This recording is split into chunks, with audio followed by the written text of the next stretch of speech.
They say silence has a sound. I never believed that until the day Earth went quiet. It wasn't the silence of peace or calm, it was the kind that made your heartbeat sound like thunder in your own chest. The kind that follows something unspeakable. I remember standing on the observation deck of the Denver skyport, the city spread below me in endless glass and light, watching the horizon tremble. Every screen, every broadcast, every person waiting for a flight, all frozen in that moment when the world realized we weren't alone, and that alone had been safer. My name is Elias Carter.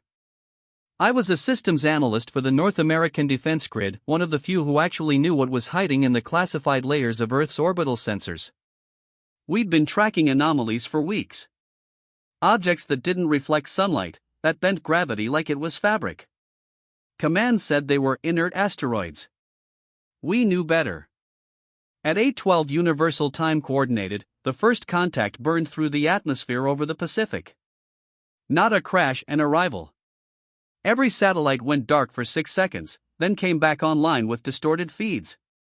I was in the control center by then, alarms screaming around me. We watched something rise out of the clouds, not from space, but from the ocean. Smooth black surfaces, geometric shapes that rearranged like liquid glass. No sound, no broadcast, just motion. They didn't attack at first. They observed. We thought maybe it was peaceful. That lasted 6 hours. The president went live from the orbital command station, her voice shaking as she addressed the world. I can still hear her words. If you can hear this, humanity is not surrendering. We will not fire first. But we are not unarmed. I remember her eyes darting off camera, something terrified her. A flash behind the clouds. Then static. Then screams from the comms bay as the Pacific sensors went offline again. We never saw the beam. Just its shadow. Half the western seaboard vanished in an instant, oceans boiling, land folding into itself. The data showed the strike lasted less than a second. No radiation, no trace, just matter gone. The energy signatures were beyond fusion, beyond anything we could imagine. And still, they didn't speak. Panic swept the globe.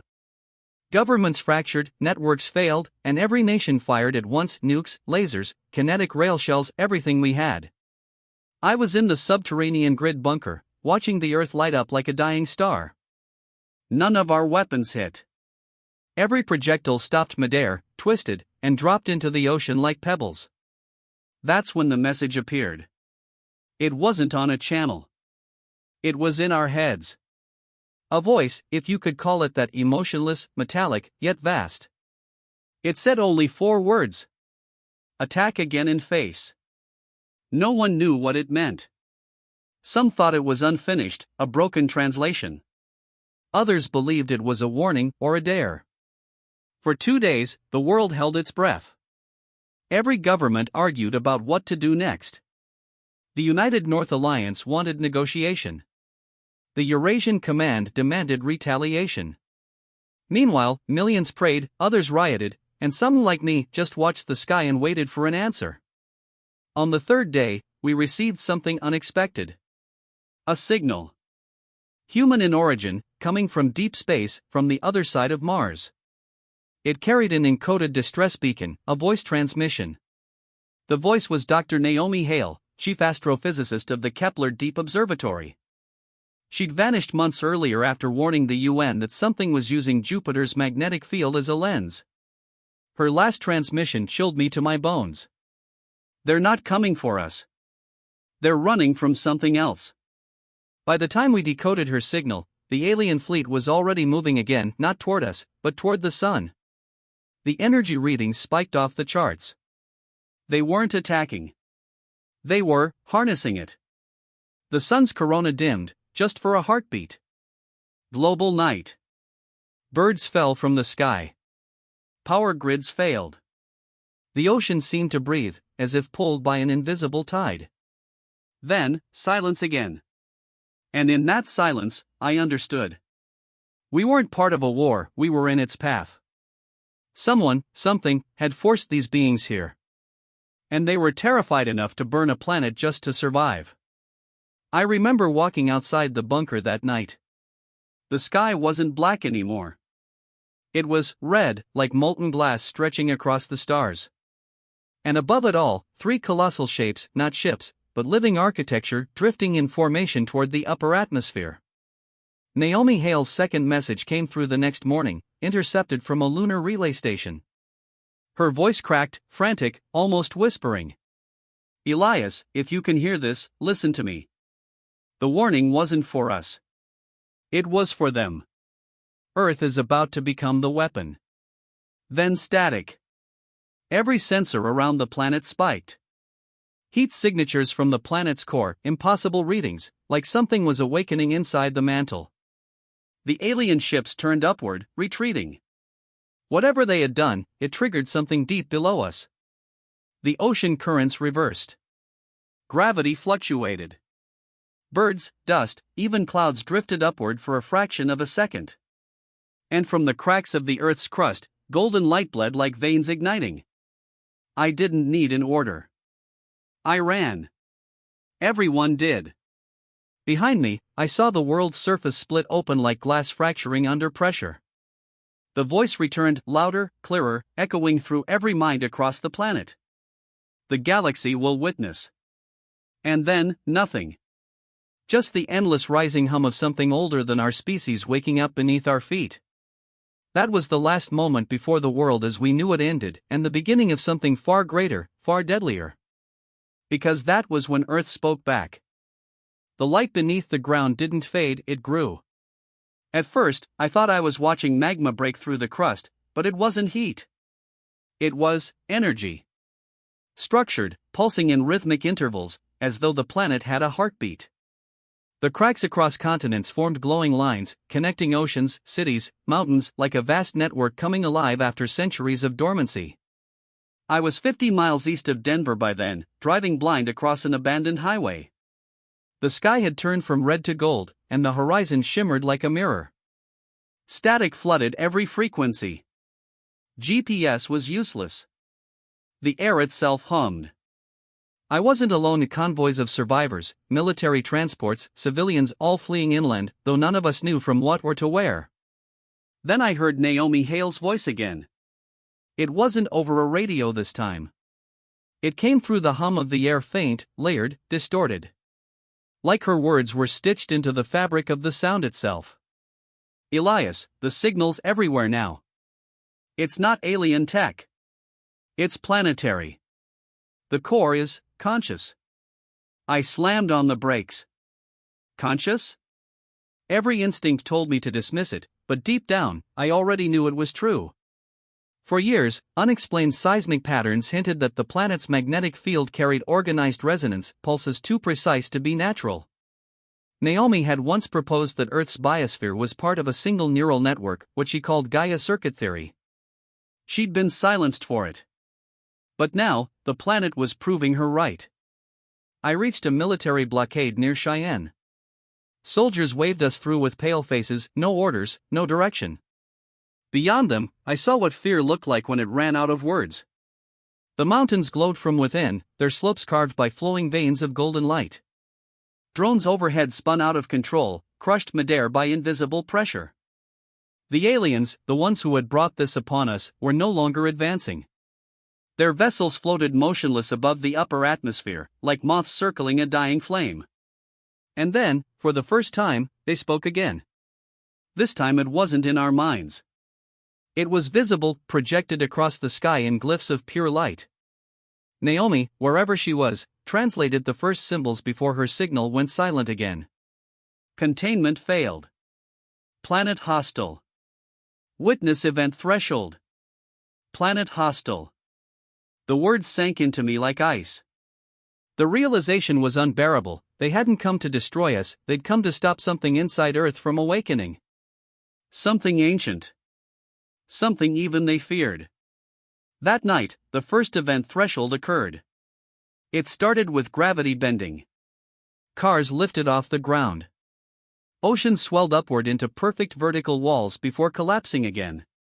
I watched lightning dance horizontally across the plains, connecting with the golden cracks below like an electric nervous system firing impulses. The sky above wasn't a sky anymore, it was a reflection, showing images that didn't belong to us. Galaxies burning. Worlds folding into themselves. The ghosts of other civilizations erased long before ours. I don't know how long it lasted, maybe minutes, maybe hours. When I woke up, I was lying on the hood of my car, surrounded by floating ash that shimmered like glass dust. The radio flickered back to life with a single message repeating. UN command relocated to High Orbit Station Perseus.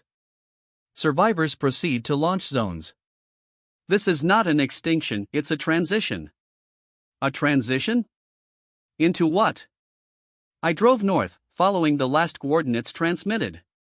Every mile closer, the ground became less like Earth and more like something else, smooth, metallic, reflective. The planet was changing form. It was as if it was rewriting itself molecule by molecule. I saw forests solidified into golden crystal, rivers flowing upward, clouds spiraling in perfect fractal symmetry. At the old missile range near Rapid City, I finally found human life again, soldiers, scientists, and civilians gathered beneath the remains of orbital shuttles. They'd built a rough evacuation zone, but everyone knew it was temporary. In the command tent, I found her. Dr. Naomi Hale. She looked nothing like the woman I remembered. Her hair was streaked with silver, her eyes faintly luminescent, as though she'd stared too long into the heart of the sun. When she saw me, she didn't waste time on greetings. Elias. It's aware of you. I stared at her. What do you mean, me? The Corps recognizes observers. Those who witnessed the first contact. It's using us, using our neural patterns, as conduits. The planet's consciousness needs interfaces to translate itself into physical reaction. Interfaces? I echoed. Hosts, she said quietly. The world outside rumbled again. The light under the ground surged brighter, spreading across continents visible even in daylight. Naomi grabbed my arm, her voice urgent. We triggered its awakening. The aliens didn't attack, they activated Earth. They tried to warn us with that message. Attack again and face, not a threat. A translation error. The full message was, attack again, and face annihilation of all things. Earth was built to retaliate on a cosmic scale. I couldn't breathe. Built? By who? She looked up at the glowing sky. By whatever came before us. The tremors intensified. Outside, the horizon flared white. The alien vessels broke orbit, retreating into deep space, broadcasting the same desperate phrase. Witness. Witness. Witness. Naomi turned to me, tears streaking down her face, glowing faintly in the golden light. It's charging, Elias. The planet is preparing to fire. The command staff erupted in chaos. Evac orders screamed over comms. Naomi dragged me toward a shuttle, shouting over the noise. If it releases what's in the core, it won't stop at them, it'll burn half the galaxy. This isn't just Earth defending itself, it's retribution encoded into creation. I followed her, half in disbelief, half in surrender. We boarded the shuttle as the ground below split open. Through the viewport, I saw a column of pure golden energy rise from the planet's core into the sky, not like a beam, but like a pulse spreading through space itself. The sun dimmed again, then flared violently, erupting arcs of plasma that reached toward us like fingers. Our shuttle broke atmosphere. I looked back. Earth wasn't blue anymore. It was radiant, molten gold streaked with black. The continents rearranged into spiral patterns that shimmered like circuitry. And then, the signal hit us. Naomi convulsed, clutching her head. The same voice from before echoed in both our minds, no longer alien, no longer mechanical, but something vast and unmistakably human. We were the last line. You were the key. The shuttle shook violently. Every control failed. I remember Naomi screaming, not in pain, but in awe. It's rewriting us, Elias. The core's transmitting consciousness into. Her words dissolved into static as the viewport filled with light. And just before everything went white, I understood what she meant by transition. It wasn't extinction. It was evolution by annihilation. There are no words for what light feels like when it consumes everything, not burns, not blinds, but rewrites. When I opened my eyes, I wasn't sure if I was alive or part of the memory Earth had become. The shuttle was gone. Naomi was gone. Space was silent, too silent, like sound had been erased from the concept of existence itself. And there, below me, where Earth should have been, was something else. It pulsed like a living star. Gold and obsidian. Breathing. Every few seconds, waves of light rippled outward, bending space around it. But it wasn't radiation, it was information. I could hear it in my mind, like a chorus of voices speaking across millennia. Cycle complete. Activation confirmed. Witness recorded. I should have been terrified, but I wasn't. I felt calm. The voice wasn't foreign anymore, it was ours. Human. Or rather, what humanity had become. Then I saw her. Naomi. Floating among the light, or maybe within it. Her form was translucent, shimmering with patterns of energy. She smiled, though her eyes carried sorrow deeper than space itself. We're part of it now, Elias. The planet's consciousness merged with what was left of us. Earth wasn't just a world, it was a containment shell, holding a power seated by the first civilization that ever reached this galaxy. I tried to speak, but my words were thoughts now, carried through the same current she spoke in. Why awaken now? Her gaze shifted toward the distant dark, the stars beyond Mars, beyond the Oort cloud. Because they came again. The ones who destroyed them, the architects who burned the first stars. They found this galaxy once before. The beings we called aliens weren't conquerors, Elias. They were the guards. The jailers. They tried to keep the weapon, Earth, asleep. Her voice trembled, the light around her flickering. But humanity, we triggered it. Every war, every detonation, every network pulse, it learned through us. It remembered what it was built to do. And then, like a god exhaling, the golden sphere that had been Earth spoke again. Attack again in face. This time, there was no confusion. No missing words. Attack again and face total annihilation. The words rippled across space like a gravitational storm. Every alien ship, hundreds of them, that had lingered at the edge of the solar system began to flee. But light travels faster than fear. The pulse reached them in seconds. No explosion. No debris. Just erasure. The space they occupied folded inward, leaving behind black voids where stars once glimmered. And still, the wave didn't stop. It expanded outward, not destroying, but purging. Every trace of hostile energy, every vessel, every weapon, gone. And then, silence again. But silence, I realized, was the point. It was the end and the beginning. I drifted closer to what remained of Earth. The golden lattice unfolded like petals, revealing what looked like a city of light at its heart, structures made of memory and thought, not matter. Human silhouettes moved within, countless millions of them, preserved impressions of those who'd perished below. Consciousness stored, not lost.